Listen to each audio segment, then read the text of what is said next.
I grew up in a small town of Shiloh, Illinois. Right after I graduated law school, I moved to Kentucky. I started homebrewing. I found passion in something that I'd never really had before. When you're homebrewing, it's a lot of like lifting grain and a lot of like stirring it in and adding the hot water. It was a labor of love. Like I enjoyed it. And then I had to remake that beer because I was actually making that beer for my sister's wedding. Because you can only drink so much before you've got to go get something to eat. Or people will come in and have a beer, be like, well, getting kind of hungry, I might as well order a pizza. You can make a poor product and make up for it good customer service. But you can make a good product and bad customer service can ruin it.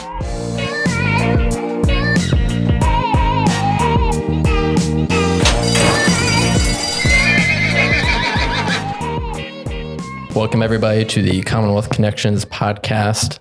This will be kicking off season 2 for us, so the first episode. That's right. And glad to have Derek DeFranco in the studio today, who is co-owner, right? Yes. Or co-owner of Mirror Twin Brewing, which especially in Lexington, everybody will recognize that name. Y'all are only in Lexington right now. Yes. Right? Okay. Well, thanks for coming on. You're welcome.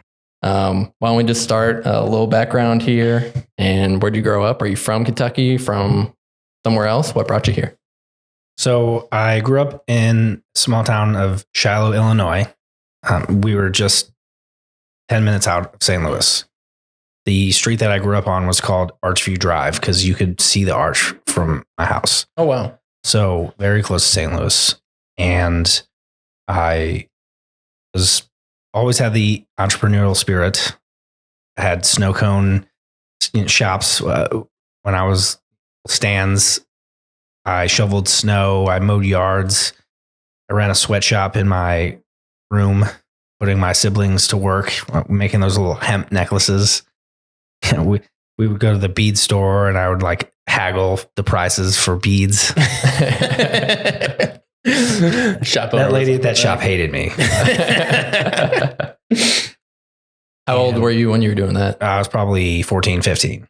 That's very awesome. young. Okay. And then started, mowing yards. My dad, we had a pretty significant sized yard. So my dad bought a ZTR mower and I would just drive around the neighborhood. I would see like lawn that was a little bit long.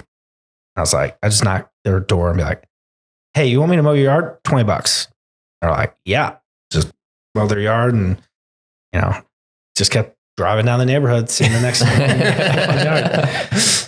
And then when I was 18, I started a speaker company and did audio installations because I had some experience doing that with Best Buy and called DDM Audio. I mostly did it to get cheap speakers and subwoofers. I was always changing the stuff out of my car, but it was mildly profitable, but it really just fed my habit of wanting more nice stuff in my car. And then I went to college and at SIU Edwardsville and went to law school at SIU. And then right after I graduated law school, I moved to Kentucky and for a girl. And I've been here ever since. That was 2013 when I moved here. Now, did you actually practice law? I am barred in the state of Kentucky. It'd be loose to say that I practiced. I did a little, but the brewery picked up so quickly after I passed the bar that I wouldn't really say I practiced. Okay. I feel like that comes in handy, though, as a business owner, knowing a little bit of that. Yeah. I mean, not only does it change the way you think and gives you some knowledge when it comes to writing contracts and other facets of law, like knowing what you can and can't get sued for, or like how to protect yourself from those type of things. But one thing it really teaches you is perseverance. I mean, it's very difficult. You spend an entire semester, you have no grade. So your entire, whether or not you're going on to the next year is based on one exam. You have absolutely no idea how you're doing.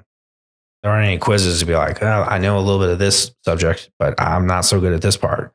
That doesn't exist. And so it's very self-regulating and have to have a very, I'm going to make it attitude no matter what, because there's nothing, there's no like checks and balances of how you're doing. Right.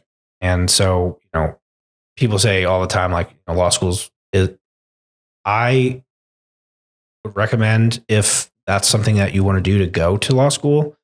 I don't think it's as lucrative as it used to be, if you're going to practice law, but it does teach you a lot of things that you'll use for the rest of your life. But when I moved here and I started homebrewing, I found this passion in something that I'd never really had before. What triggered your start in homebrewing? So when I first moved here, the girl that I was with, we were living in a 2-bedroom apartment, and I had a dog.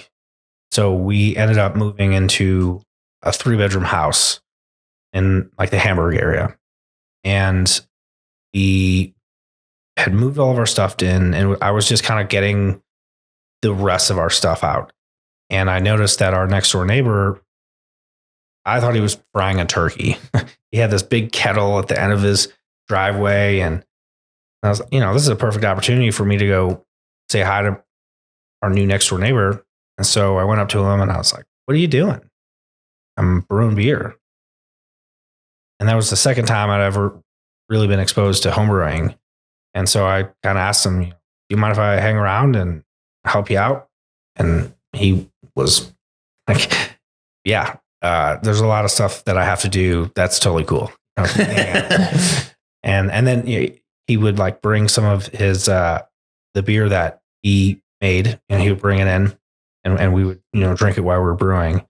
And I fell in love with the process. And when I was younger, I worked in kitchens, and it was very analogous to taking all these raw materials and turning them into a final dish, or in this instance, beer. And just the process of it just fascinated me. And I loved like the routine of it. By the time I had been brewing for a year, I had brewed more batches than some people in the homebrew club that I was in had brewed, who had been doing it for 20 years. Oh my gosh. I was brewing a batch or two a week. And the first batch I ever made was terrible. But I bottled it, which I think had something to do with it, because it was very inconsistent. Like some bottles were good, some bottles were terrible. So I was like, I'm never bottling again. So I ended up buying a kegerator system that I kind of built. Was it DIY? And so then the mission was emptying kegs as fast as I could brew beer. So I had a lot of parties, and I anytime someone wanted a growler, I was like, "Oh yeah, here, take it. You get a growler, and you get a growler." And so, that would let me, clear a keg, so then I could clean it and fill it again and then brew again. So I was doing that once or twice a week for 2 or 3 years. How much time does it take?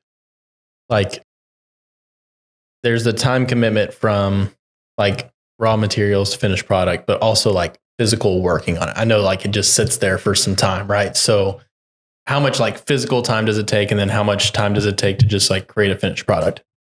So the brewing process, from like when I would get up in the morning to when it was like in a fermenter, which was like most of the laborious process, it was like 6-7 hours. 7 hours. Yeah. So I would wake up at like 6 o'clock in the morning, and that's when I would start brewing. And I'd be done around like 2 or 3 o'clock. No wonder you didn't practice law. Didn't have time. And that's hands-on on it. Yeah. Yeah. And I mean, when you're homebrewing, depending on your setup, I mean, it's a lot of like lifting grain, and a lot of like stirring it in and adding the hot water. It's just, it was a labor of love. Like I enjoyed it. So then you would make the wort. That's what it's called before it touches yeast. And so that's what you would make. And then you would put it into a fermenter. It was either like a plastic bucket or carboy, which was either made out of PET or glass. I would advise against glass. I had a mishap there. My entire garage got covered in sticky quart liquid because it snapped on me and shattered all over it, all over my garage. And then I had to remake that beer because I was actually making that beer for my sister's wedding. Oh my God. Oh man. So after spending 6 hours brewing this beer, I almost got it into where it was supposed to go. And then there's a handle and it slipped out of the handle, shattered everywhere. So I had to rebrew the one time you're making beer for a reason. Yeah. In the homebrew. But once it goes into the fermenter and you add the yeast, that process takes about 2 weeks. And then, once it was done, you would, if you had the ability, you would chill that liquid as much as possible. And then you would rack that liquid off of the yeast into your kegerator. And that's when you would carbonate and then serve it. So the process took about 3 weeks total. You only have like one batch going at a time. Like the moment you got one keg, all right, you start the next one. Or were you in a rhythm of doing the kind of multiple at the same time in the different stages? I had 3 fermenters and they were full all the time. So as soon as one beer was gone, I would fill that and I'd have 2 backups because, the beers would be in different stages. So, by the time a keg, I had it down almost to a science where by the time beer was ready, the keg was empty and I would clean that keg, rack that off, brew a beer. And by the time the next keg blew, the next beer was ready almost at the exact same time. And just the process repeated. And so how many kegs were you producing a week? It was, 1 5-gallon keg a week. But they were always full. So, I had 15 gallons of beer at my house. You really were handing it out just to empty it. Yeah. I remember I would go. Because really you're not friends. Like 500 pounds. So no. you had to be giving some of that away. I remember I became really good friends with a lot of the managers at the Shamrocks off of or Passion rather. Yeah. And I would bring in growlers. Nate was his name. I said, how do you think this tastes? And I would do that a couple places around town, thinking, if I ever do start a brewery, at least I'll have a foot in the door. You got some loyal customers already. Yeah. And sure enough, like Nate and I see each other every once in a while and he'll remind me of how I used to bring growlers into him when I was a home brewer. Yeah. You bribed him. I don't know if I bribed him. I think I just convinced him I was making good beer. But it's actually a really smart marketing strategy. Like before you even start, to be honest with you, I didn't really do it for that reason. I just kind of wanted to know, like, hey, is this beer any good? And the thing is, like, friends will tell you what you want to hear. And I wanted people to tell me the truth because you can't get better if everyone tells you your beer is great, but it's really not. So, there were a couple of people I knew who would tell me, hey, this has an off flavor and this is what it is. This is probably what caused it. And I could go back to the drawing board and figure out, what it was. Now, were you like doing the same batches like until you perfected it, or were you just trying different recipes all the time? It was a little bit of both. There were a couple recipes that I really focused in on. A Red Blooded American was one of those recipes that I really dialed in. Dee's Nutty Brown Ale too, because that was one of my favorite styles at the time.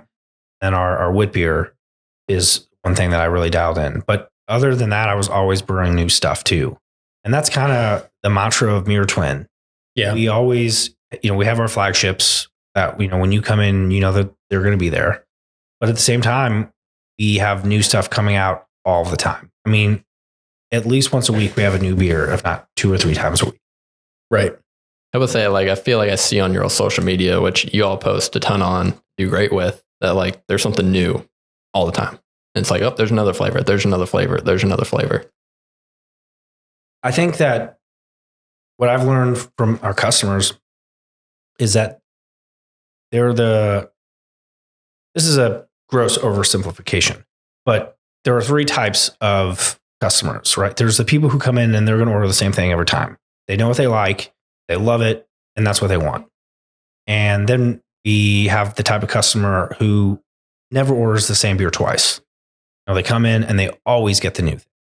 And then there's the people in between where they have their favorite beer, but something comes out in the style that they like. Let's say that they like American Pale Ales, and we release a new version of a American Pale Ale. They're going to try that one every single time. Right.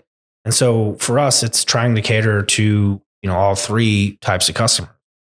And, the most significant thing for me is to make quality beer consistently.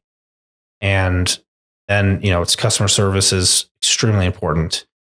I am a firm believer that, you can make a poor product and make up for it with good customer service, but you can make a good product and bad customer service can ruin you. 100%. Mm-hmm. Obviously, our goal is to have both. And so that's something we always strive for. But, we want our customers to be happy. We want to produce consistent quality product. We want them to come in and say, I always have a great experience when I go to Mirror Twin.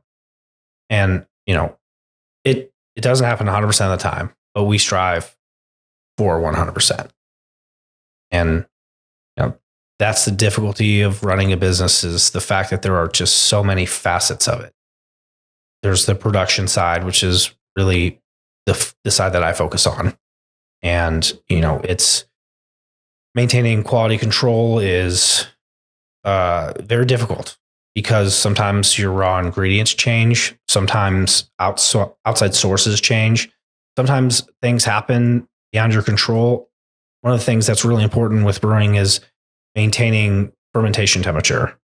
Well, the device that does that can be fickle.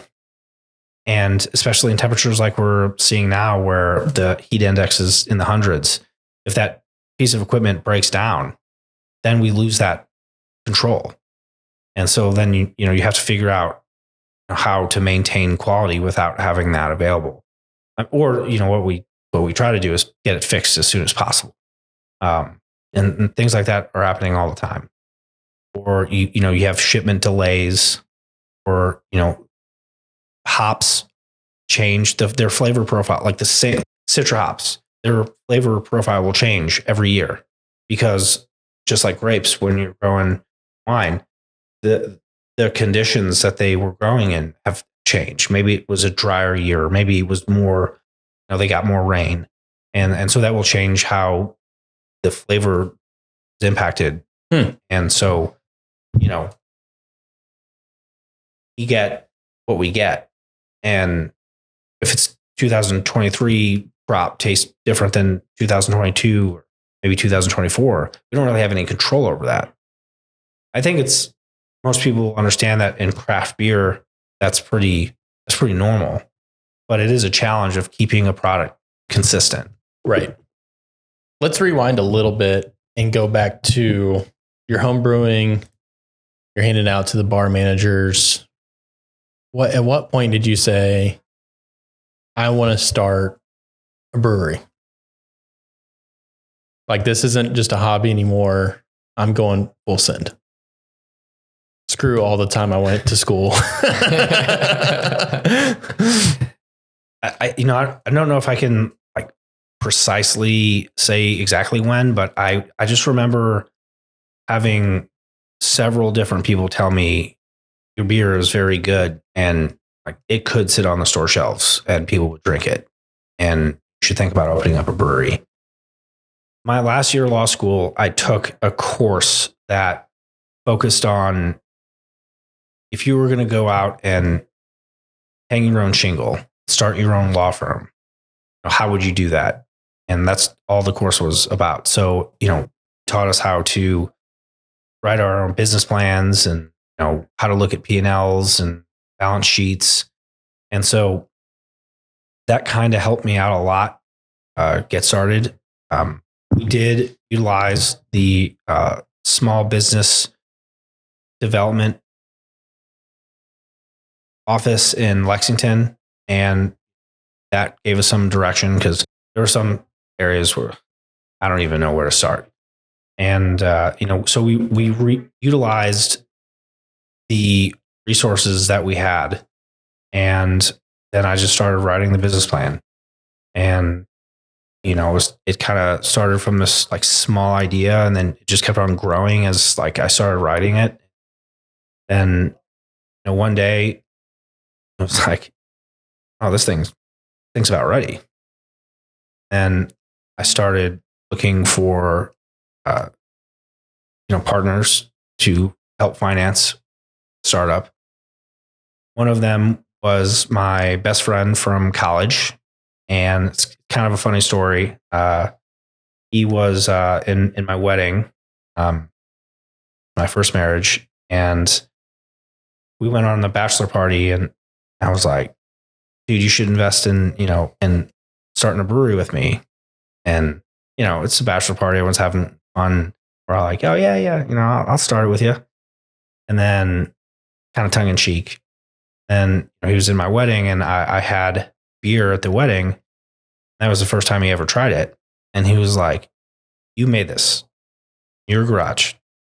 But yeah, I'll invest. Was the beer at the wedding any of your current flavors? Do you remember? So I did a pecan brown ale.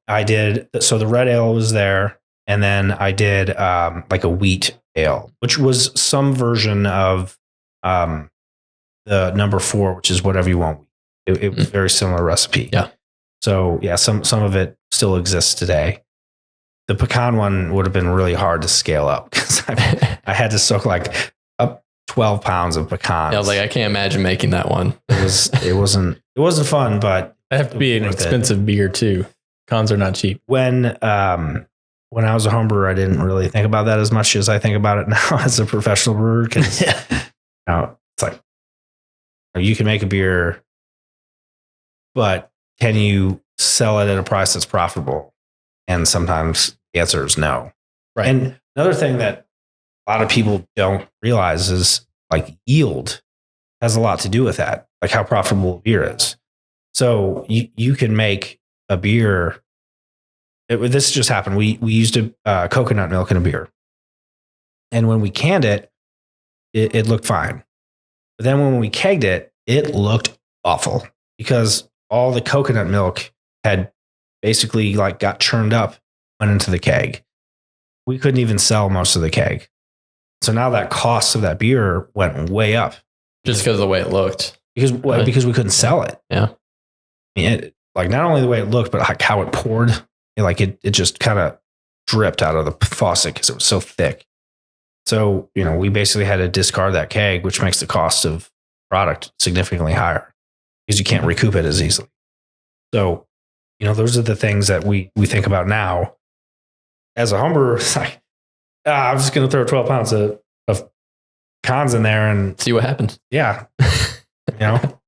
But now obviously you have to think about cost and whether or not, you can make a beer profitable. But I assume when you're making new flavors now, you still do it on such a small scale like that. That's pretty much almost homebrew kind of style. Make one keg, kind of taste it. For the really like wild stuff that we do, we do one keg. But like we'll make full blown batches of new recipes and not do like smaller scale. Really? Because once you understand like the recipe that you're looking to create and you're familiar with the ingredients that you're going to use, it's a lot easier to execute and you have the experience. Kind of got the science behind it. So there's a very high probability that it's not going to be trash. It might not be the best product you've ever had, but it's not going to be trash. So it's drinkable, it's sellable. Yeah. It's kind of like, if you know how to make a hamburger, you could probably make a pretty good hot dog too. Right. Right. But like for the beers that, like the cereal beers where, we're literally adding cereal to the beer and letting it like sit on Cocoa Puffs for 3 or 4 days. Those are where, we don't scale up right away. They'd be really expensive too, because, again, the Cocoa Puffs are the Lucky Charms or whatever, they're going to soak up some of the beer. So you're going to lose final product. So then, not only did you spend money to add those ingredients, but then those ingredients took away from the total volume. So, you'd have to charge an astronomical price. And then also there's the logistics of how to add it to a larger batch. The smaller batches, it's not too difficult, but once you start putting it in, several hundred gallons, it becomes exponentially more difficult. You tried a Skittles beer? I think we did Skittles beer. We've done mostly everything. Pretty sure we did a Skittles beer. I think it was a sour. So That sounds delicious. I think I you know what? I think actually it was a hazy, and we called it Taste the Hazebo. Oh man, that's awesome. Good. I would love a Skittles hazy. We normally, so the candy stuff, we normally do that around October, Halloween. Yeah. So, and then the cereal beer, apparently, I don't know if you guys knew this, but March 7th is National Cereal Day. So we always try to do the tap takeover around that time. So Did not know that. I mean, everything has a day, right? There's a whatever day of the year for everything. That's actually how that started, was the joking about how stupid it was that there are all these days for things. And someone had said it was National Cereal Day. And I was like, when I was a home brewer, I made a beer that tasted like Cinnamon Toast Crunch. It was a brown ale. And it just led down to us talking about, we should do like a tap takeover where we infuse 5 of our beers with different cereals. So that's what we did. And it was like, the reception to it was insane. I mean, people came in, and we ran out of little flight glasses in like an hour because of how many people came in. And so then, obviously we saw that potential, and we just kept on doing it, and with just different things. And we tried to do it around times that made sense, right? So like, National Cereal Day, the candy stuff, and, for Halloween, we did like pepper infused beers, like right at the beginning of like pepper growing season. Because my head brewer's, he grows his own peppers and makes his own hot sauce. And so, just doing it around times that it would make sense. And it would there would be like a sense of, oh, I got to go get that. Right. Should do an earth beer. Just dump some dirt in the batch. This tastes like mud. There you go. This is Earth Day, right? Yeah, here. There you go. It's an earth beer. But going back, you bring your buddy taste your beer at your wedding. It's like, I'm gonna invest. What kind of kicked it off from there? Did you bring someone else in? That when you first was actually making a business plan and really going for it? So I had the business plan finished before I started asking people for money, because you don't want to go ask someone for money empty handed. And even though he was my best friend, I didn't want to go to him and, with just a dream and a hope. I wanted to have, data for him to look at. And then the other, so I have another partner, his name's Dave. The other partner's name is Mike. And Dave and I met ironically at a beer bar, and he had been talking about how he was wanting to invest in something like, a bar or something. I said, well, I'm actually looking at opening up a brewery. So then him and I met at a local restaurant here, and I'll never forget, he looked at my business plan, like, you have a really good business plan. There's no way you're going to find this much money without giving up all of your equity. Like, if you can figure out a way to cut your initial startup capital in half, I'll invest. So I went, I spent 2 straight days. I can't even remember if I slept, and I rewrote it, the whole thing, and brought it back to him. And he was like, you did this in 2 days? I was like, I really want this to get started. And so he looked at it. He goes, okay, I'll invest. And we started looking at properties, and you know, it feels kind of serendipitous because we went to all these places and it just felt like never going to find the right place. And then just out of nowhere, we saw a for lease sign on the building that we started in, which was the 725 National. And then we met the landlords and it just felt like a good fit. And they were willing to help us do some of the build out. And, they were willing to kind of take a chance on, us as a tenant. I think we were pretty much an anchor tenant there down in on the warehouse block. We opened and it was just successful from the start. And it's been really nice to see the neighborhood grow, and it's been good for everyone down there. Yeah. Mm-hmm. I was wondering how you guys landed on that, because y'all were one of the first spots to really kind of go in there in that warehouse block that wasn't traditional. And I think I heard a podcast that I forget his name, but of the landlord over there, and he was wanting to kind of bring some like new life over there, because traditionally it was kind of a sketchier part of town, right? Yes. So, and this was what year? 2016 is when we started. 2016. Okay. Yeah. So yeah, we went to the landlords and expressed our interest, and Chad Walker is who I deal with. Yep. And his dad Randy is who started buying up all the buildings, started the property company.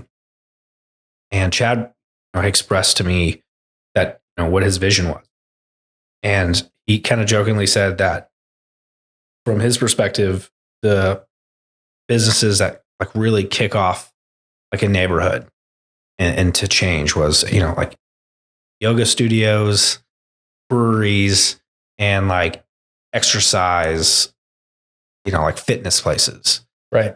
And I looked at him and I was like, well, kind of got all three, because when we started, there was, a CrossFit gym, and there was that yoga studio, and then we became the brewery.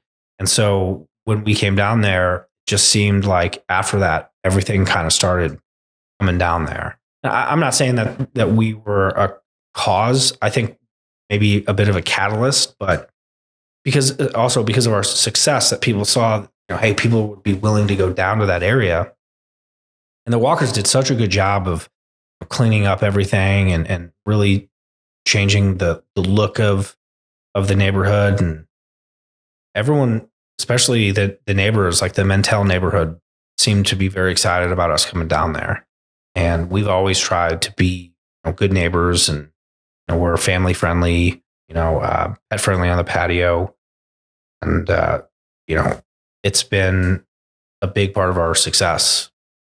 And the Walkers have been really phenomenal landlords. I mean, they've met with us. They've helped us grow. We started off in the 725 building, and then Cosmic Charlie's moved in, but they ended up moving a little bit after COVID. I think, COVID, and then there were some noise complaint issues. So when they were like moving out, closer to Mike. Yeah. I was like, Chad, can we please take that building over? And he was like, yeah, sure. So we, that's when we acquired 723 and the bar side. It's how it's kind of known. And that was a really good move, because having that kind of helped us through COVID, because it allowed us to close that space in between into patio space. Right. So that's how we kind of survived COVID. And then once, COVID started subsiding, we just blew up, and it was just growing year after year. And, and when that growth happened, we would go to the Walkers and say, hey, do you have another property available?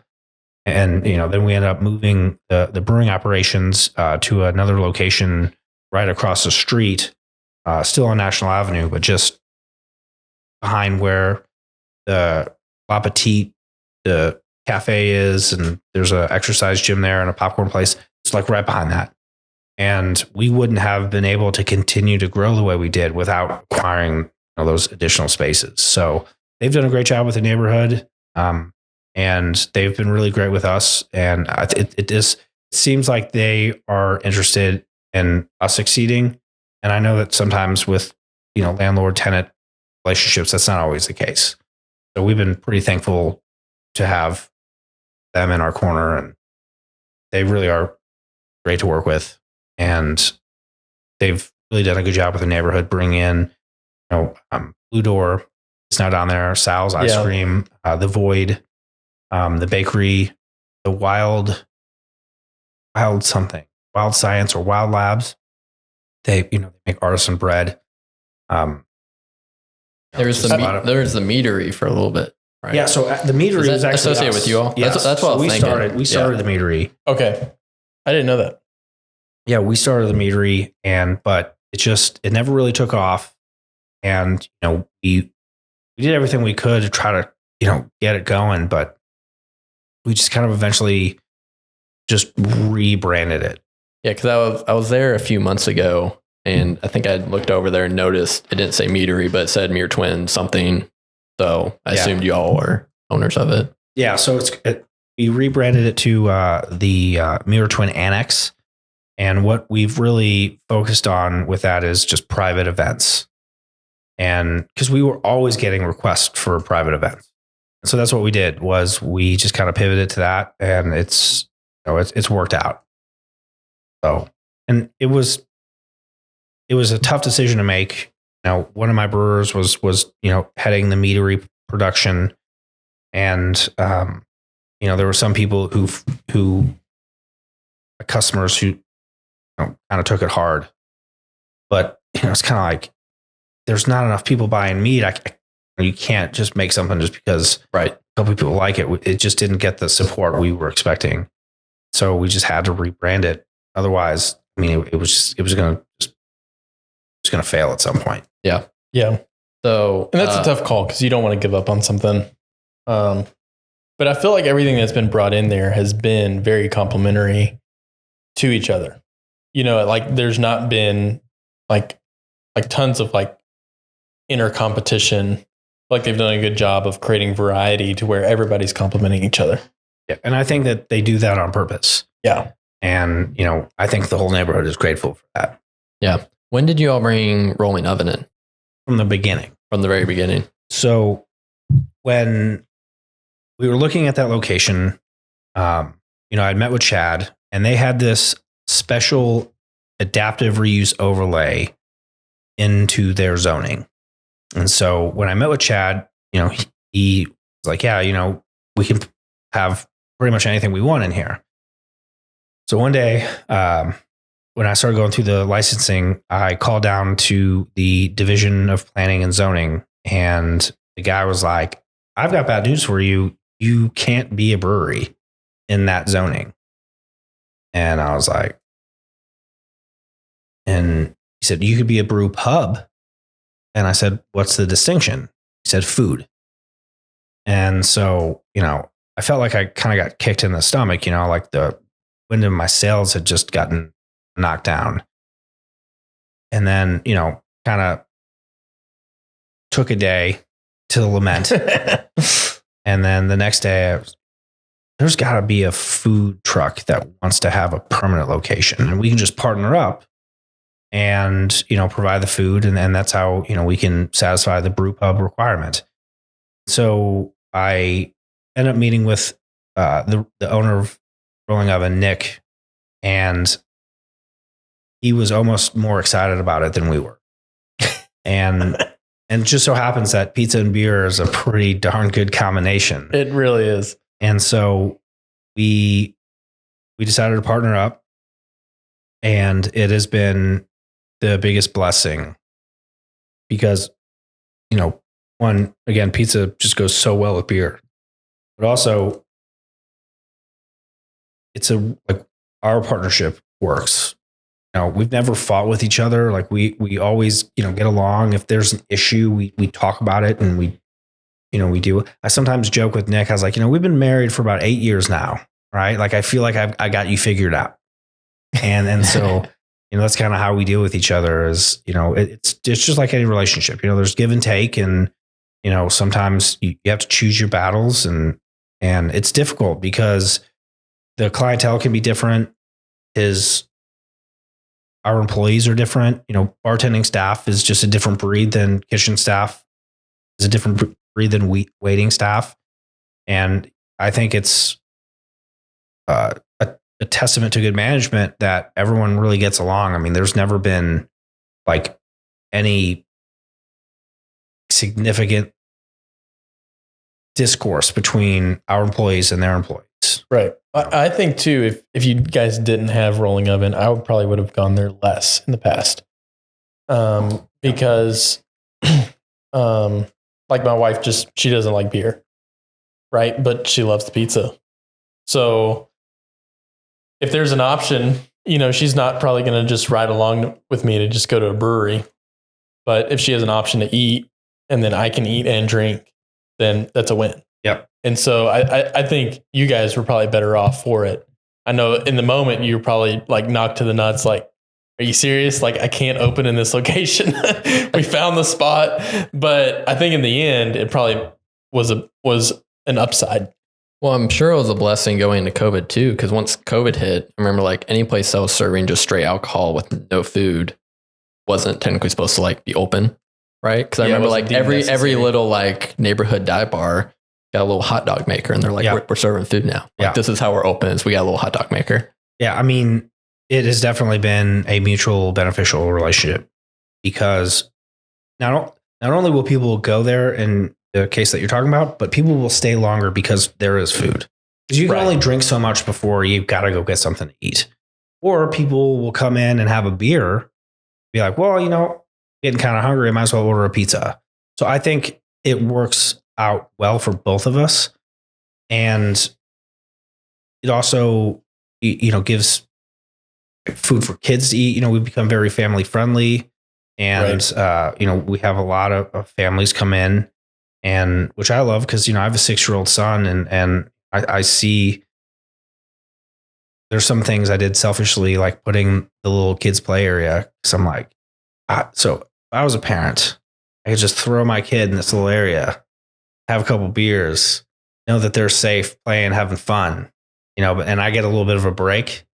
So, we did that 2 years ago, and, then we upgraded the patio, put all those like gazebos in to make that space a little bit more comfortable. And, and then rolling oven, it gave them more seating to serve more pizza.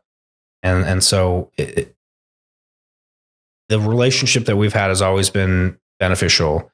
It's definitely helped business. It was an absolute blessing that we ended up partnering up. And I think both Nick and I would agree that we wouldn't be where we are today without each other. That's awesome. It's awesome because you hear like a lot of horror stories about, business partnerships, and it's really cool just to hear the ones that work out because a lot of them do. It just seems like the negative ones always get highlighted the most. It's very similar to, any relationship.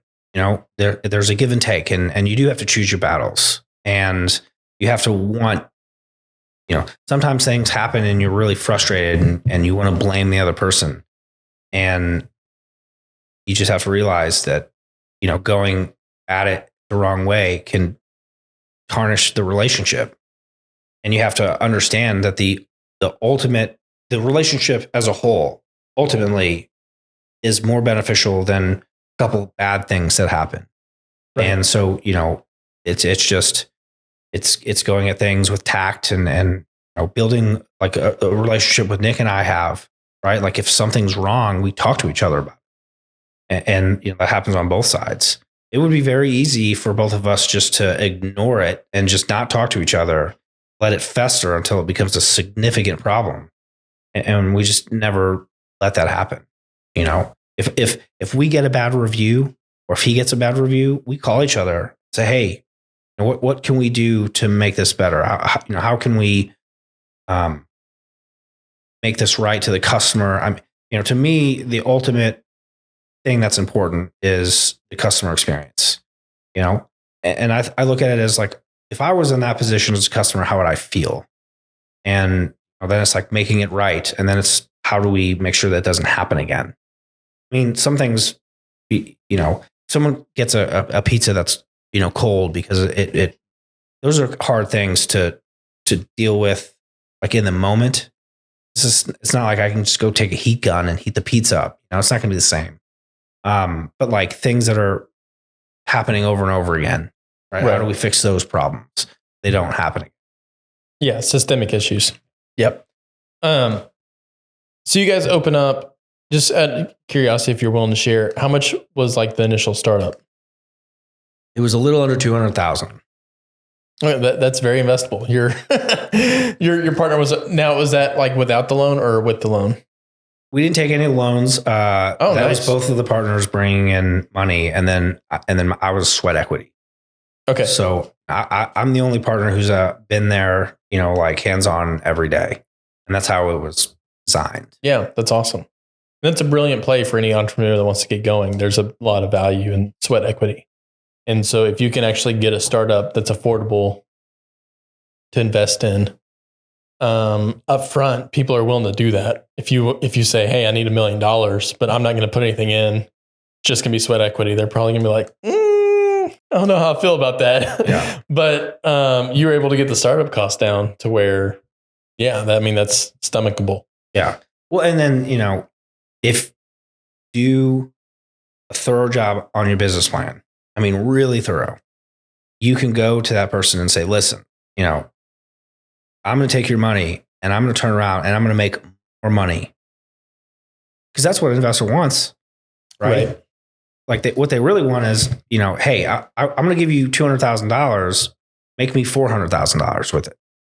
And if you write a thorough, well-organized, well-thought-out business plan, that's what that does for you. And it gives them, there's risk in everything. And if you can mitigate that risk through research and data, you can show them, listen, I'm not going to fail.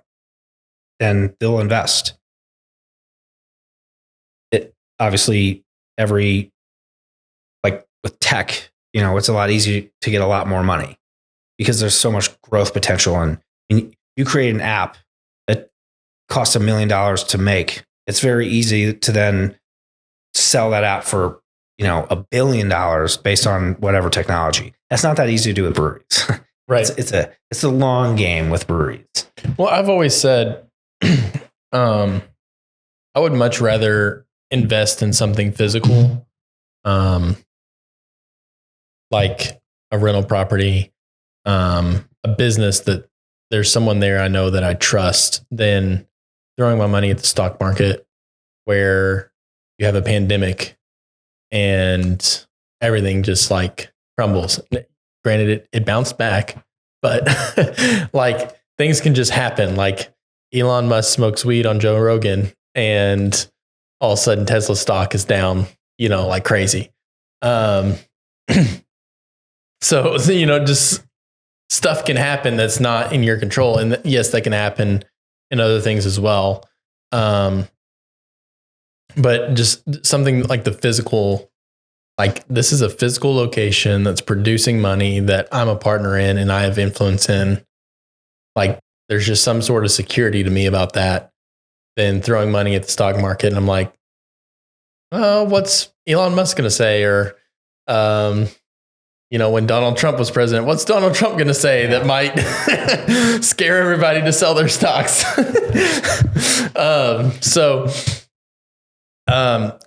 Moving on from that, what was like year one sales? Like, did you break even year one? Did you make money year one?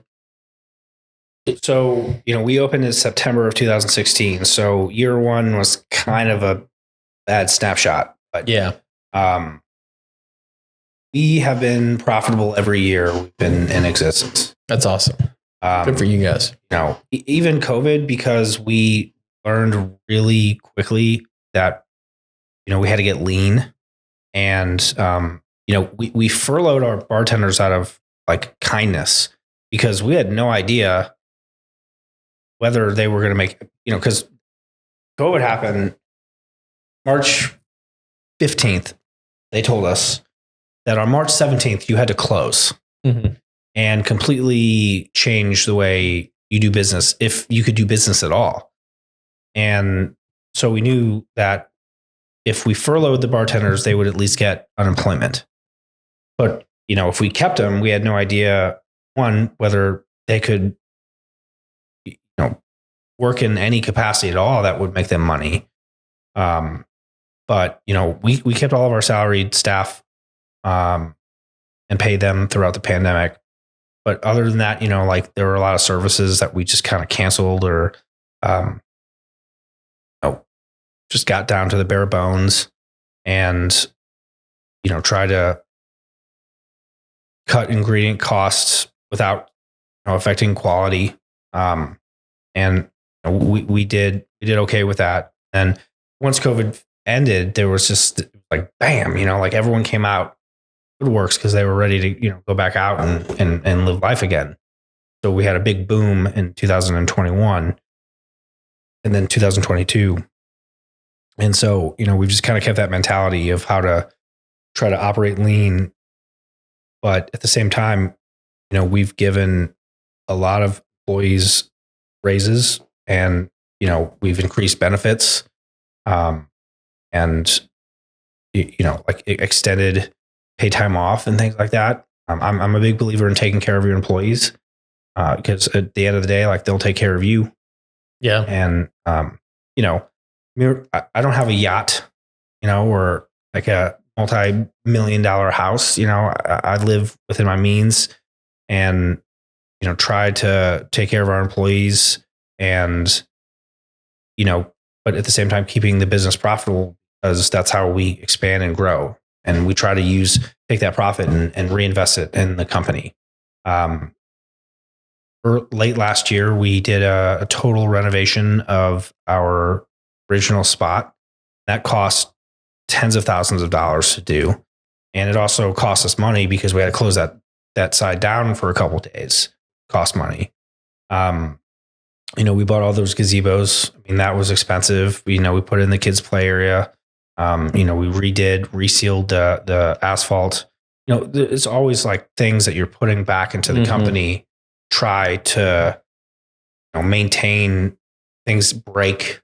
I mean, air conditioning has gone out. I mean, in the last 3 weeks, we spent $3,000 on our HVAC because one side we keep on having issues with it. It's like those are the expenditures that happen you don't really think about. That's why we need that cushion to be able to afford things like that. And then also to continue to, give raises and pay our employees more and continue to grow. Our ultimate goal within the near future is to have another location somewhere within Kentucky. Are you thinking Central Kentucky, or are you maybe want to like branch out? It's kind of been all over the place. It's just, where we think it'll work out. I would prefer another location within Lexington on maybe a side of town that isn't as well served. Like this side of town, there's no brewery close to here. And it's just finding a location has been difficult. Everything's so expensive right now. Interest rates are high. It's not something that we would want to fund completely out of pocket because, then it would put us in a cash poor position. So we're just kind of, waiting for like the perfect location. And, the thing about it is, it's funny. Personally, I'm a pretty impulsive person. Like Amazon is the worst thing for me because I'm just like, ooh, buy it. Do I need it? 2 day shipping? Boom. But as a business owner, I'm very, very patient because, if I don't want to rush into something and then it ended up being our demise. Mm-hmm. And I think that sometimes growth can be a like dagger more than like not having success. Like your success leads you to grow and then you overextend and then that ends up, killing you in the long run.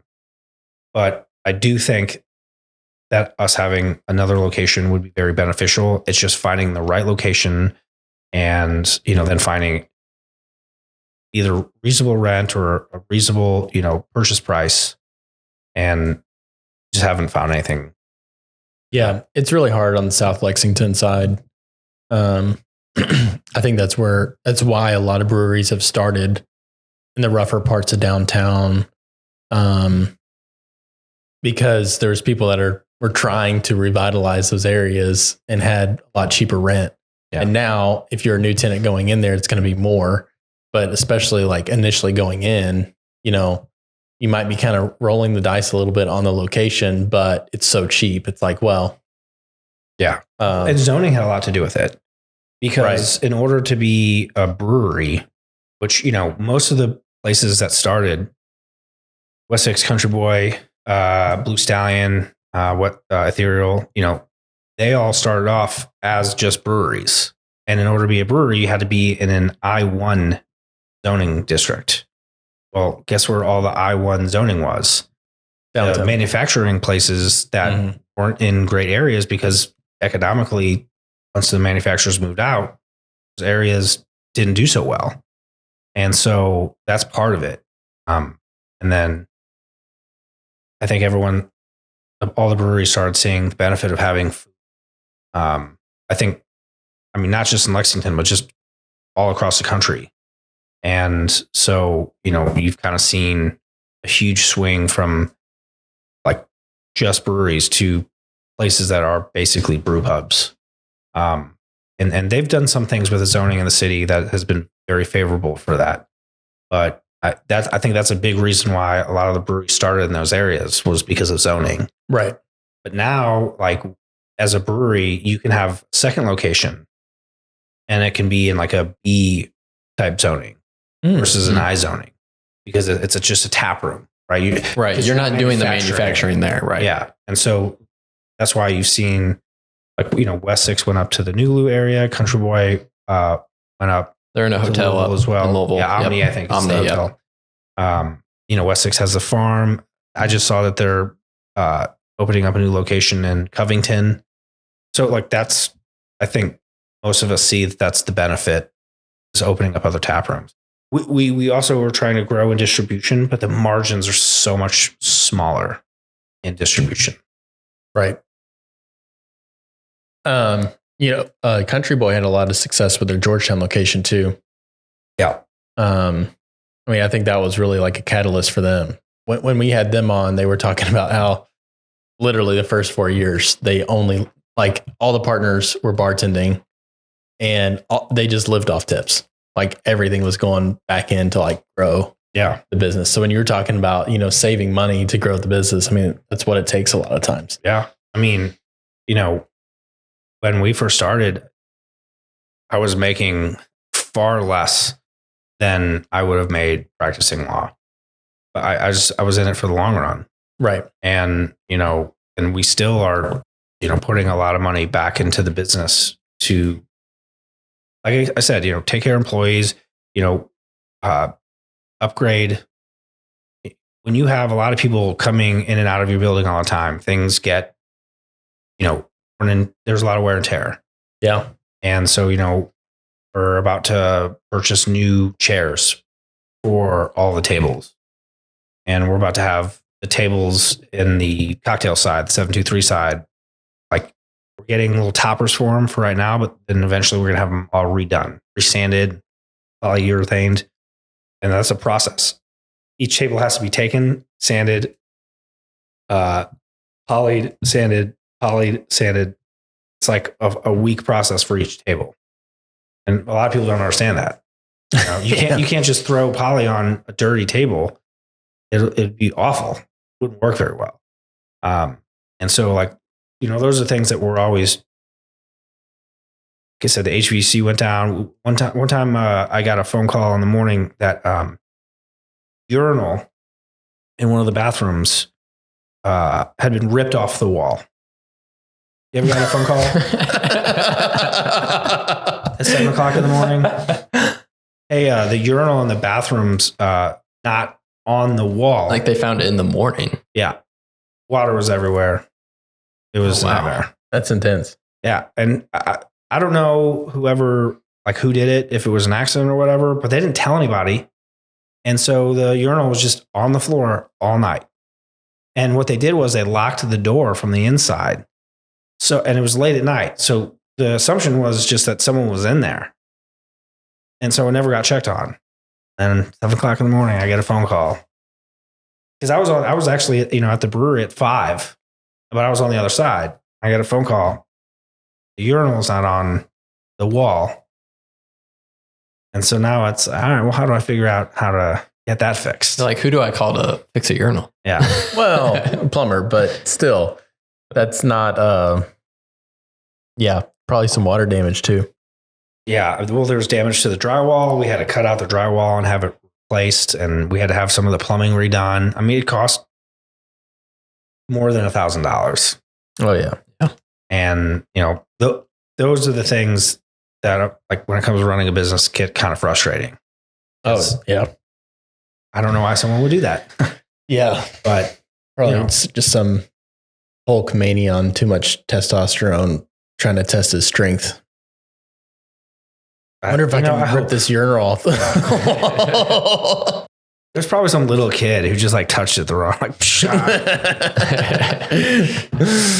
Well, considering the fact that the door was locked, somebody had to do that on purpose. Yeah, I think it was done. It had to be on purpose. But like, even if it was on accident, it's like, all right, do you go admit you accidentally broke it, or did they just lock it, hope no one notices, and leave? I would have probably on purpose. Admitted. Yeah, I'm like, hey, I did something. Do you all have like cameras where able to just see who went in last from the night before? They had been recorded over because they only like run for 12 hours. And they start re-recording. Okay. So by the time it was caught, it had been past 12 hours. So I never got to see the footage. So, but even if we saw the person who did it, there's not much we could do. Yeah. Right. There's nothing you can do. It's just more of like, those are the things that you deal with as a business owner that you have to consider when it comes to like how you run the finances, because, you have to at least have enough money to make those repairs. When the air conditioning goes out, you have to fix it. Who wants to come to a brewery that's where it's 85 degrees in the tap room? Nobody. And so you have to make those repairs. And fortunately, it's not free. As much as we're like, hey, how much beer would it cost? They're like, not enough, because then all my techs will be drunk. Yes. Yeah. Right. One thing we haven't discussed yet is where the name came from, because I know most people say it incorrectly of the story of why it's called Mirror Twin. I heard wrong stories forever, never knew which was true until I heard you clarify it a few months ago for me. Yeah. So I have an identical twin brother, but I am right-handed and he is left-handed. So we are mirror twins. So that's where the name comes from. And I like to say in every tour I give that I'm the better looking twin. And he absolutely loves it when I say that, because he can't defend himself because he lives in Wisconsin. But a lot of people think that it's called that because of the buildings. And it's kind of funny. I was actually in the tap room months ago, and I was sitting at the bar. I just got done with work, and I was having a beer before I left. And this group of guys was behind me, and they were probably mid-20s. And one guy was just very confidently telling his group of friends, yeah, it's called that because, the buildings are the mirror image of each other. And I'm just like, don't say anything. It's going to rope you into a very long conversation. I had my son there, and I was like, he's going to get mad at me. So I had to just bite my tongue. It's funny how those rumors start. And I mean, it's not a bad thing. I mean, I think it's cool when people, find the real story. I think there's it's a cooler story. Just the buildings are the mirror image of each other, which I will say was kind of a big reason why we chose that location, was because whoa, these buildings are the mirror image of each other. And we had hoped when we got the one building that we'd eventually acquire both. But, I think the story is pretty cool. My twin brother and I have always been really close. He's not part of the business. I like to call him the mascot. And, but, the story behind it, how it got started, I think people think, it's a very compelling story. Yeah. When you guys do tours?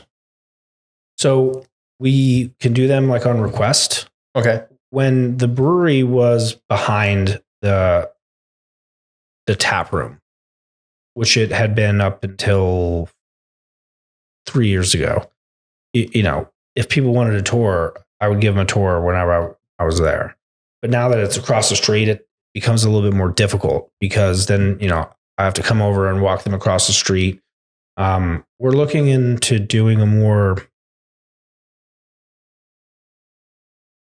like structured tour program, but it's been a little bit difficult because, then I have to like either hire a tour guide or make one of my brewers come in on a day off.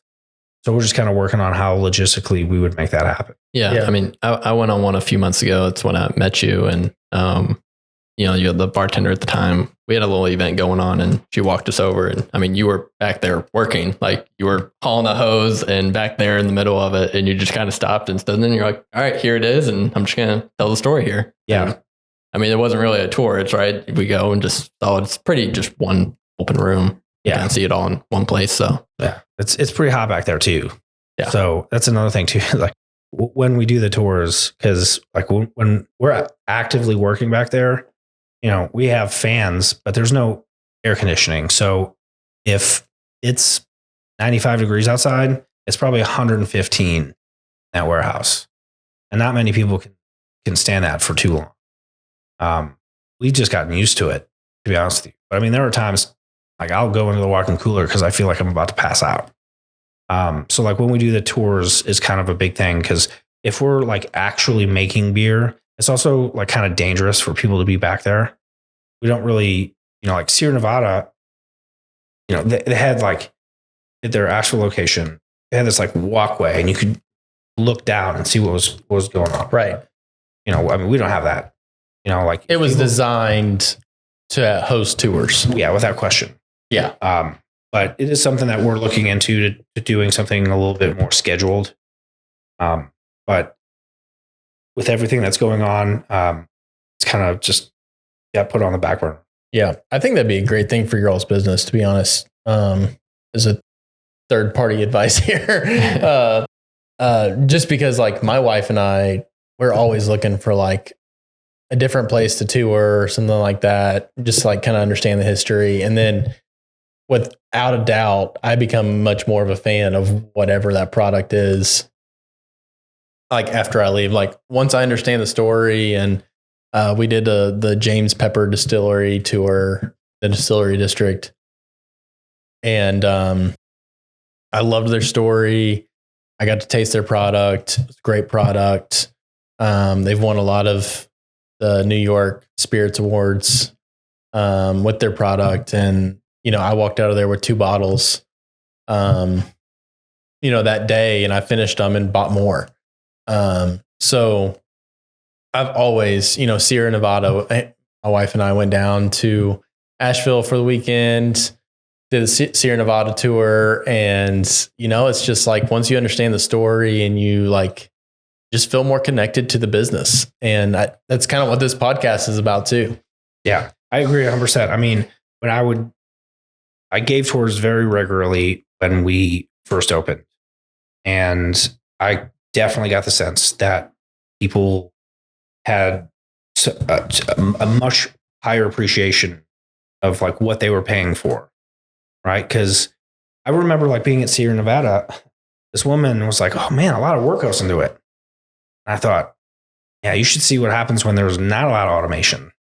There's a lot more work that goes into craft beer when you're smaller. Because it's so much, I mean, you saw it. It's so much more manual and you're in the heat. And when people see that, they're like, that $6 beer doesn't seem so expensive anymore. You see the process, have the appreciation for it. No, so I agree. And it is something, we have meetings every Monday with our staff. So that's something I'm going to, re-bring up and try to get a more formalized plan by the end of the summer. Yeah, it'd be cool if you could like pair tastings with it too. Do like a little tour tasting room type thing, and you can like they can see the beers that because you're actively always changing the menu. So it's like, hey, we're making this beer right now, and actually it's on tap. How long do you guys just do a beer and then it's on tap, or do you do like a couple runs of it? When it comes to what? Like your seasonal, you're just rotating taps. Oh. Do you do just one batch, or will you do like 2 batches? Like we want this to stay on the menu for like 2 weeks. It depends on the beer, but like the Bee Sting, the Honey Hefeweizen. I love that one. That we try to keep that start of the spring and then into the summer. And then the Wheat of the Moment is like something we try to keep around all summer. So some of them we do multiple batches to keep it around longer. The Wade Boggs is our Oktoberfest, and we've already brewed twice as much of that beer as we brewed last year. It went so quick. So, but then some beers we just brew one batch of, because again, it's that balance of like keeping new stuff coming out all the time at the same time, keeping flagships. And so the monster series that we do with our hazies, those are almost always just one. We just do one batch of those. Right. But it's 15 barrels. It sticks around for a little bit. And then now that we have increased our amount of beer that we send out in distribution, that's also kind of changed how we make things as well, because some of that goes out way faster than we expected it to. But as far as the tastings are concerned, it would be easy for us to say, hey, we have this new beer. We're going to put it in that rotation. And, we could like set cans of it aside, things like that, because we can pretty much everything we make. Right. So you could like do like special, like you could do like pre-releases in the tastings, and then they can come back later when you actually have that on tap. Yeah. Get them hooked on it in the tasting. Yeah. I mean, it's very often the case that we package something about a week before we release it to make sure that, no mistakes happen and that it's ready to be released. So yeah, that's a really good idea. And I think that's something we're going to pursue very heavily. I think it's a good idea. Yeah. Yeah. I can tell you this, if I tasted something that I really liked in a tasting, but then I couldn't buy it that day, I'm definitely coming back next week. With all your experimentation, always come out with new flavor thing. Have you ever experimented with like non-alcoholic beers? Because that's gained popularity lately. I mean, I tried Athletic Brewing yesterday. Yeah. First time. And it was like an IPA. Tasted great. Like full IPA taste, but it's like 0.5%. So the process of de-alkalizing something is actually pretty difficult. You either have to boil the liquid after it's fermented, which ethanol boils at 107 degrees Fahrenheit. The problem is it changes the flavor of the product, because when you remove the alcohol, it intensifies the bitterness, because the ethanol we perceive as kind of a sweeter flavor. And the other way to de-alkalize something is using a piece of equipment called a de-alkalizer, which is incredibly expensive. So we kind of made the decision that it's probably best to just buy the non-alcoholic stuff and sell it than to invest in the products. Because I mean, we have a lot of non-alcoholic options, because we realize that some people, someone might be pregnant, someone might not, have chosen to stop drinking for whatever reason. We want them to come in and still have a good time. So we have the athletic non-alcoholic beers. right. We have mocktails. We have, actually the best non-alcoholic drink that I've ever had was a Prosecco that tasted exactly like Prosecco. The non-alcoholic beers to me are pretty close, but being a brewer and like knowing like I'm sure you can tell the difference more than the average person. Yeah. But so as far as like experimenting with some of those things, we just have decided from a cost perspective that it's better to just offer those from other producers that have, like Athletic has invested a lot of money into creating those style beers. Well, yeah, I mean, they had an article like yesterday, their evaluation came out like 800 million or something like that. Like they're one of the fastest growing in the country right now. Yep. But that's what I was kind of curious is what is that process? Because I assumed it was kind of a cost factor. Yeah. Is the reason most breweries probably don't do it. But I was just curious. Yeah. Yeah. I mean, and that's why a lot of smaller breweries, you don't see them doing it. It is just too expensive for us to do it. Right? You got to do it on scale, right? And then for it to make sense. And then for you guys, it would probably be such a small sales mix. It just, be difficult. Yeah. I mean, again, if you look at Athletic, right, like that's all they do. They only make non-alcoholic beers. And so, we look at our sales and say, well, if 50% of our sales were coming from the purchase of non-alcoholic beers, bet that I would be looking into how do we do that ourselves. But if it's like less than 5%, right, then it's like, well, the cost of the equipment would negate the benefit to doing it in the first place. And that's kind of where most of the smaller breweries have found themselves in. It's like, well, we'll just could we make more margin on making it ourselves? Yeah, if the scale was right, if the amount of sales coming from it were right. But we just haven't seen that. Yeah. So for us, it's better to just buy the product from someone who's already made the investment. And Athletic they make, really good product for, they have a huge product line. They make like Oktoberfest and sours and all that stuff. We couldn't do that at that scale. Right. Like I had heard of them. I'd never tried it. And, last time at Thursday Night Live downtown, and they had a tent set up just doing tastings. I was like, all right, they're doing something if there's just a tent for non-alcoholic beer. Like you don't see that typically. Yeah.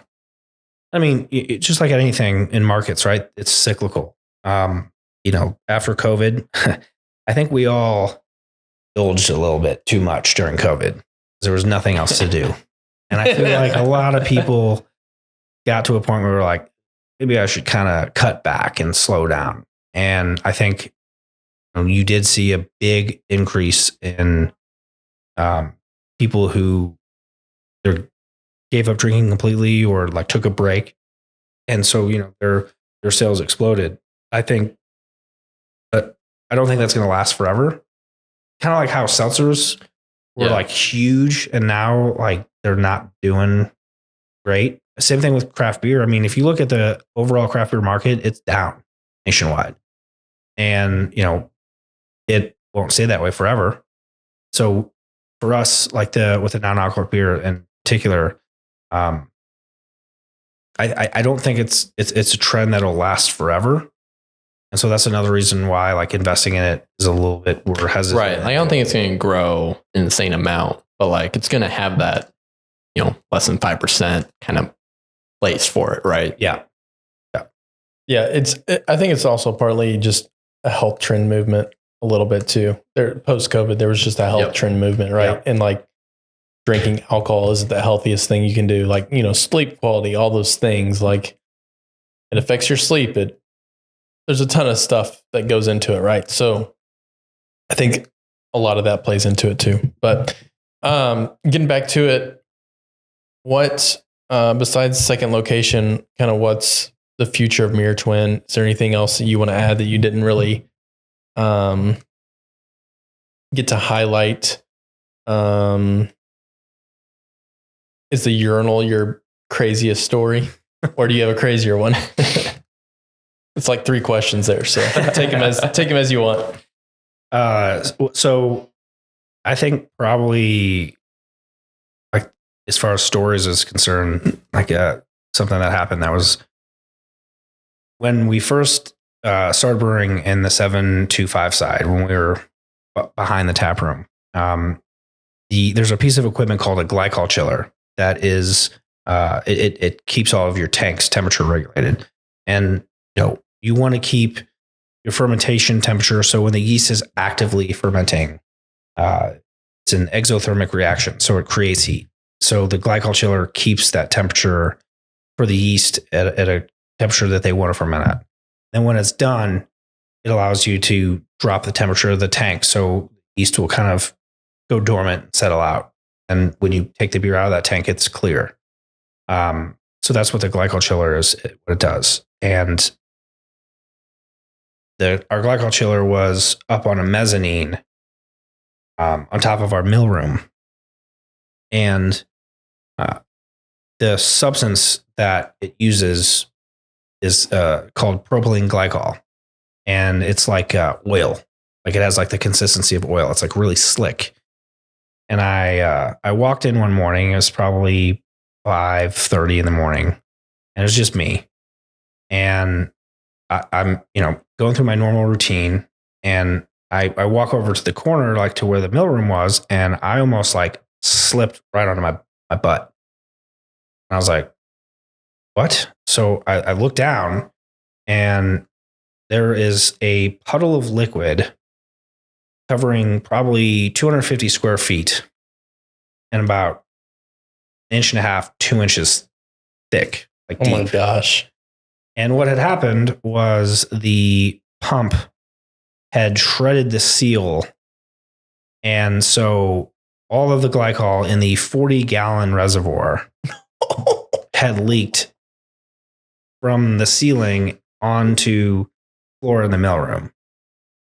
So I got mashed in, and then I spent the next 2 hours cleaning up 3 gallons worth of glycol all over the floor.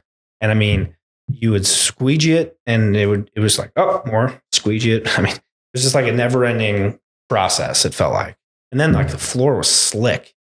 Then I had to go like get detergent and scrub the floor. That was a nightmare. I made sure that never happened again. But as far as the crazy stories, I think that was probably the one that sticks out the most. As far as like with Mirror Twin and our growth, definitely another tap room is going to happen at some point.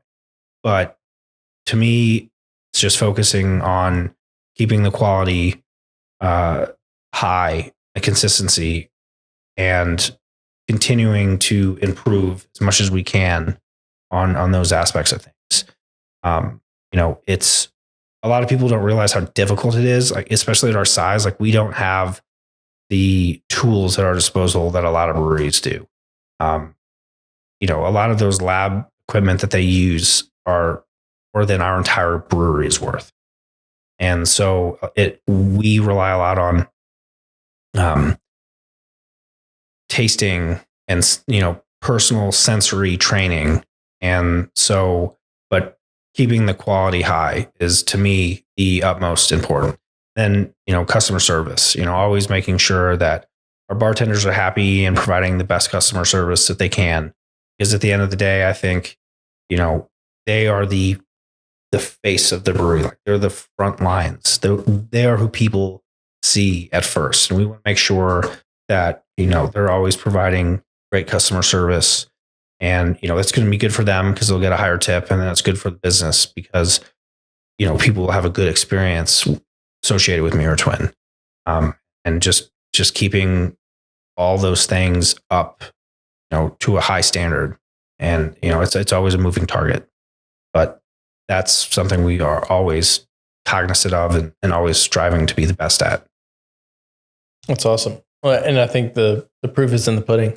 Like, I've never been disappointed with a beer that, I've had over there. So, yeah.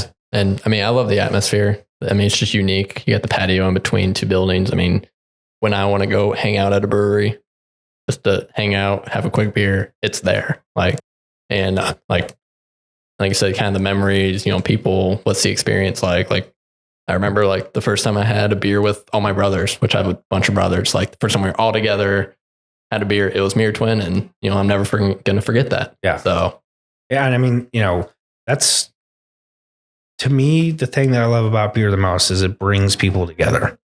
And those are the experiences that like we think about when we design the tap room and when we're making beer, like just watching people, enjoy a product that you make while they're having a good time with their family or their friends.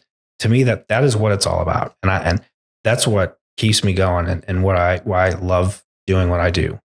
And I know that's what my brewers do it for. And, what my employees, putting a smile on someone's face when they're having a bad day. That's what it's all about. And I find myself incredibly fortunate that I get to do that and provide that experience to people every day. And because it's something I love. I mean, I like hanging out at Mirror Twin because, it's just a fun place to go hang out and have beers with your friends. And, that's what we're always striving for. Awesome. Well, I think that's a wrap. Yeah. Anything else before we sign off here? No, I just thank you guys so much for having me on. I know we had to reschedule and it's been a little bit crazy, but I really do appreciate getting the chance to talk with you and talk about the business. It's always kind of fun to kind of reminisce on how it all started because it's easy to forget. Yeah, all the stuff that went into it because you're always kind of thinking of the future. It's kind of nice to go back and think about how we got to where we are.